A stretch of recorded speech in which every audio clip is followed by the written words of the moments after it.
très rapidement, les grands points qu'il faut, garder à l'esprit pour construire des entraînements, c'est la progressivité. Et parce qu'aujourd'hui, il y a le mot ultra qui nous entoure de partout, on est dans une ultra conférence, progressivité. On ne débouche pas sur l'ultra endurance du jour au lendemain. Il faut des années pour pouvoir habituer votre corps, habituer votre organisme, habituer votre mental à supporter le stress que va représenter une compétition telle qu'un ultra trail. Et vous pourrez partager tout à l'heure votre expérience et également, j'espère bien que Ludo et Xavier pourront nous faire partager également la leur. Attention, bien évidemment, au surentraînement qui consisterait tout simplement en un décalage entre ce que vous imposez à votre organisme et ce que lui, il est capable d'absorber. Donc, bien sûr, progressivité, c'est fondamental. Pensez à l'alternance, alternance dans le volume, dans l'intensité, mais également dans la manière de vous entraîner. Je dis souvent aux coureurs que je croise, quand il commence à neiger, oubliez donc vos baskets. Allez farter les skis, faites du ski de fond, du ski de rando, faites ce que vous voulez, mais laissez les baskets tranquilles. En revanche, si vous n'enfilez jamais de baskets, ne vous inscrivez pas à un trail, ça ne se passera pas bien. À un moment donné, il faudra bien être spécifique et il faudra bien courir pour savoir courir, ou en tout cas marcher pour savoir marcher sur un ultra trail. Voilà, donc ça ce sont les grands principes de l'entraînement. Je passe sur le sommeil, peut-être que Guillaume reviendra sur cet aspect qu'il connaît très bien et qui est évidemment fondamental dans tout le soin qu'on peut accorder autour de l'athlète. Voilà, une saison annuelle, c'est quelque chose d'assez long, c'est quelque chose qui est émaillé d'événements principaux, ce sont les grandes compétitions. Il est important dans votre saison, à l'amont de votre saison, c'est-à-dire probablement maintenant pour programmer la saison 2018, de bien repérer quels seront les grands rendez-vous. Alors des grands rendez-vous, en général, il n'y en a pas 50. On peut avoir beaucoup de rendez-vous, mais il y aura peut-être que quelques rendez-vous principaux sur lesquels on va mettre un petit peu plus de pression.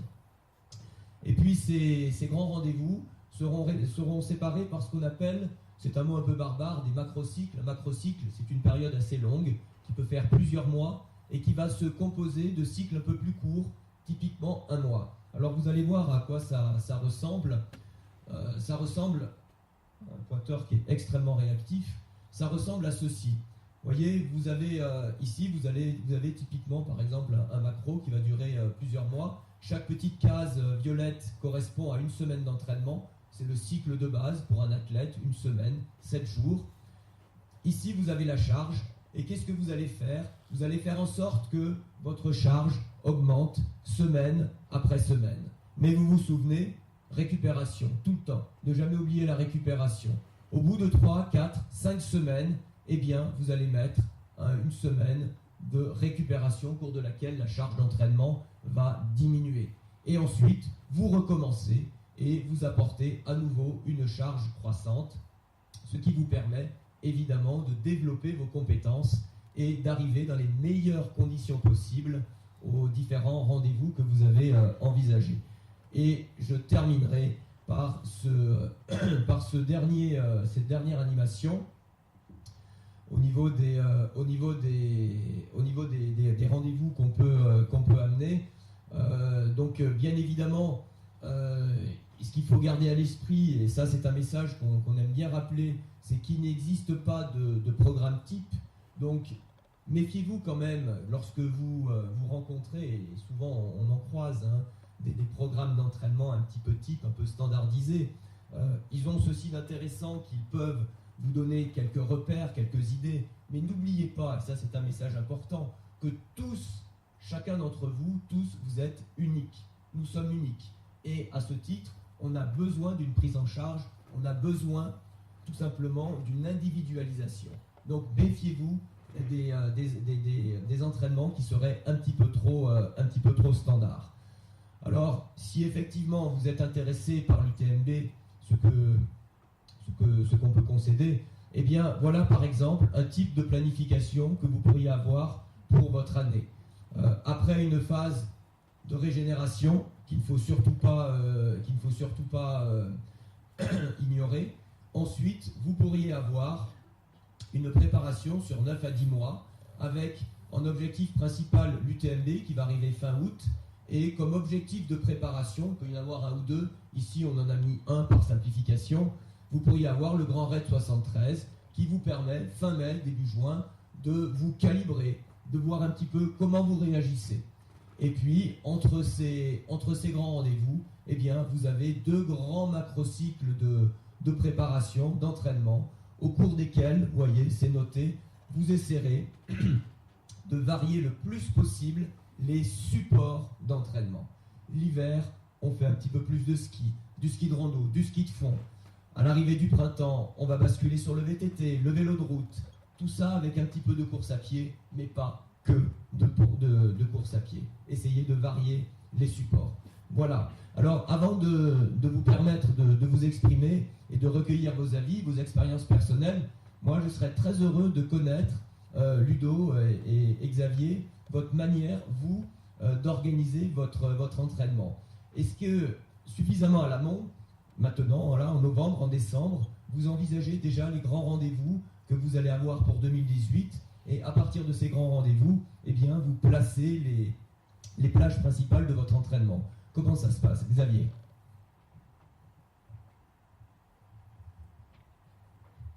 C'est bon, là.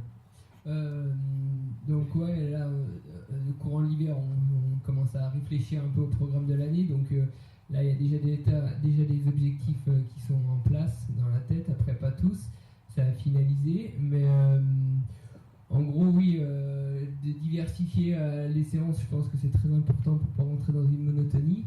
Et puis aussi, avec toutes les autres activités, je trouve que ce qui est intéressant, c'est qu'on développe d'autres capacités, comme par exemple l'équilibre, l'engagement, la coordination dans le ski de fond, et puis qui peut être intéressant à utiliser sur la course à pied.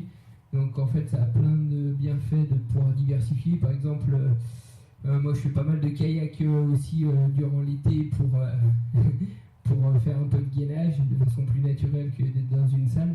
Et après, bah voilà, ce que je fais pour la planification, en tout cas, c'est ce qui est tout simplement décrit ici, c'est que je place mes objectifs sur le calendrier, et puis de cet objectif-là, bah, je fais un retour en arrière et je me dis, bon, bah là, à ce moment-là, ce serait bien de faire un bloc de volume ici, avec peut-être de l'intensité, etc.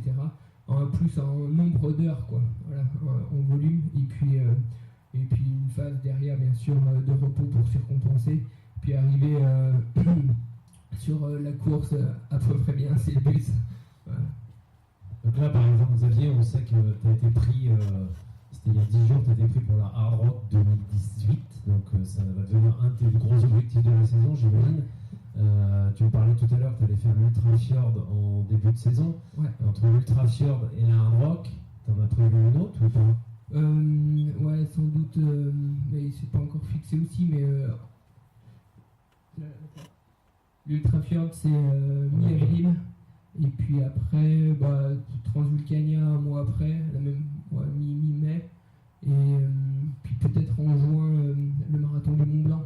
Mais ça c'est pas encore sûr, mais voilà. Après la Hard Rock, ça sera un des objectifs principaux, donc depuis la Hard Rock, je vais repartir un peu en arrière, et puis je sais que la semaine avant la Hard Rock, je vais pas me mettre 30 heures d'entraînement, quoi. Je vais faire une semaine super cool et pour avoir du jus, et puis derrière, ouais, il y aura certainement des gros blocs, quoi. Et puis le marathon du Mont Blanc, bah, ça servira de préparation, quoi. Et toi, Ludo, je sais que tu as une vie peut-être un petit peu différente et qui se ressemble peut-être plus aux gens qui sont dans la salle. C'est-à-dire que Xavier, on sait que l'hiver et l'été, il travaille plus l'hiver et beaucoup moins l'été. Toi, on sait que tu as un emploi à l'année en Suisse, en plus où les horaires de travail sont plus longs qu'en France. Tu as une vie de famille, tu as aussi une vie d'entrepreneur, comme je disais tout à l'heure, c'est qu'on te voit souvent sur la pelleteuse ou à faire du béton. Et malgré ça, tu arrives à placer des entraînements, placer des compètes, et comment tu arrives à tout planifier en fait dans une vie de 365 jours, dans une année. Donc qu'on a vu tout à l'heure, en fait, hein, les trois aspects de l'entraînement. Donc ça, c'est important. Et pour moi, l'entraînement structuré, c'est relativement récent, même si ça fait longtemps que je cours. Mon entraînement il est structuré que depuis 2 ans et demi avec un coach. Et c'est lui, en fait, là, qui va me gérer en fonction des disponibilités que je peux lui donner par rapport au reste des contraintes, qui va me gérer l'entraînement avec ses différentes phases. Ce que je veux revenir sur la préparation d'un objectif, c'est cette progressivité. Je pense que c'est important dans l'objectif de l'année, mais aussi dans la carrière en fait. Je suis assez bien placé pour le savoir parce que j'ai voulu aller assez rapidement sur l'UTMB et je me suis cassé les dents. Alors il y a des exceptions, j'en ai une à ma gauche, qui sont allés rapidement sur l'UTMB, mais voilà, c'est l'exception qui confirme la règle, on va dire. Donc c'est aussi progressivement en fait de monter sur les distances, sur les volumes, et de ne pas aller trop vite. Je parle surtout quand même pour ceux qui débutent dans la course à pied. Et comme le disait tout à l'heure, je pense que le corps s'adapte quand même à l'endurance et ça change un petit peu. Donc ça c'est déjà une chose, c'est cette progressivité dans la carrière et aussi, moi j'aime bien la mettre, j'arrive pas à enchaîner comme Xavier les ultras, mais c'est de la mettre, pendant un moment j'enchaînais beaucoup de courses, maintenant un petit peu moins, mais pas aussi longue. Et c'est de la mettre dans la saison, d'aller un peu progressivement vers la distance. Et puis mon entraînement classique, c'est un petit peu plus en début de saison de travailler la vitesse, et puis après de monter un petit peu sur les distances, quoi. Même si l'année de l'UTMB, voilà, c'était un petit peu, c'était pas la volonté de mon coach, c'était vraiment la mienne de faire l'UTMB, c'est 2 mois avant le championnat du monde. Et là, c'est un petit peu différent parce qu'on va redescendre un petit peu la distance, il va falloir retrouver la vitesse après une grande course. Donc bon, ça s'est bien passé parce que l'UTMB s'est bien passé aussi. Donc là, toi concrètement, là, on sait que tu as attaqué le ski alpi, tu as posé les baskets depuis un petit moment, depuis je pense la fin de la réunion. D'ailleurs, comment va ton genou? Oui, alors en fait, j'ai posé les baskets, les skis, je n'ai pas encore repris. Donc là, j'ai fait vraiment, je suis dans la grosse coupure. Donc j'ai fait 1 heure de sport depuis la diagonale. Et là, je vais reprendre le ski alp, surtout ski alp en fait. Et garder un petit peu de trail blanc l'hiver pour garder le spécifique. Parce qu'on a beau faire du ski, même si on sort d'une saison de trail, en fait, on se dit on a les jambes. Les premières descentes en ski, on a mal aux cuisses. Et au printemps, quand on va reprendre des descentes un petit peu plus sévères, on va dire en course à pied, on aura mal aux cuisses aussi. Donc il faut quand même faire du spécifique. Mais je pense que de changer de sport, c'est aussi important, mais ça a déjà été mentionné, parce qu'on ne travaille pas de la même façon. Et on a aussi des traumatismes qui sont un petit peu différents, parce que la course à pied, mine de rien, ça reste quand même traumatisant. Et de faire un autre sport plus doux, on va dire, donc on parle du ski, donc moi je suis plutôt ski alp, mais ça peut être ski de fond. Et vélo, je pense que c'est quand même très bien, ça a été mentionné. Et par rapport au temps à investir, ça, soit vous arrivez à le gérer vous, soit c'est votre coach qui doit vraiment le prendre en compte. Et c'est important, comme c'était dit tout à l'heure, d'être vraiment individualisé et de ne pas avoir un plan pour tout le monde. On a tous une vie différente, tous du temps différent à investir dedans. Et voilà, bon, après, faut se focaliser sur les phases importantes. Et moi, j'y connais pas grand-chose dans l'entraînement, donc je fais confiance à mon coach là-dessus, quoi. Guillaume? Je voulais juste te dire que pour nous, entendre Ludo, c'est du miel parce que ça correspond vraiment à ce qu'on a mis dans le bouquin. Donc, comme quoi on n'écrit pas toujours que des conneries, on en dit aussi. Et surtout, ce qui est intéressant, je trouve, c'est que justement, ça montre que malgré le fait qu'il a un emploi du temps chargé de point de vue professionnel, eh bien, ça n'empêche pas d'avoir un entraînement qui est structuré. Parce qu'on entend souvent, oui, mais les entraînements structurés, ce sont pour les athlètes de haut niveau. Moi, j'ai pas le temps, je travaille. Ben, la preuve est faite que voilà, ça peut lui apporter, même après plusieurs années, de commencer un entraînement structuré, donc il n'est jamais trop tard. Et je pense que ça t'a apporté. Alors évidemment, on ne va pas dire que tu as gagné l'UTMB grâce à ça. Il y a différents paramètres, mais peut-être que ça a joué quand même un rôle. Et puis l'autre chose qui est intéressante à relever, c'est, moi j'adore entendre ça, parce qu'on n'entend pas dans la bouche de tous les athlètes de haut niveau, c'est de dire oui, j'ai coupé avec les baskets pendant plusieurs semaines. Et ça c'est génial. 1 heure d'entraînement, voilà. Il y a peu d'athlètes qui sont capables, y compris des athlètes de moins haut niveau, qui sont capables de faire ça. Et c'est peut-être aussi pour ça que Ludo il dure aussi longtemps. Et je voulais juste demander à Xavier si lui il avait la même coupure annuelle ou pas. C'est un peu ce qui me fait défaut, c'est que j'ai jamais pas envie en fait. Je suis toujours motivé pour faire une activité, que ce soit en ski ou autre quoi dehors.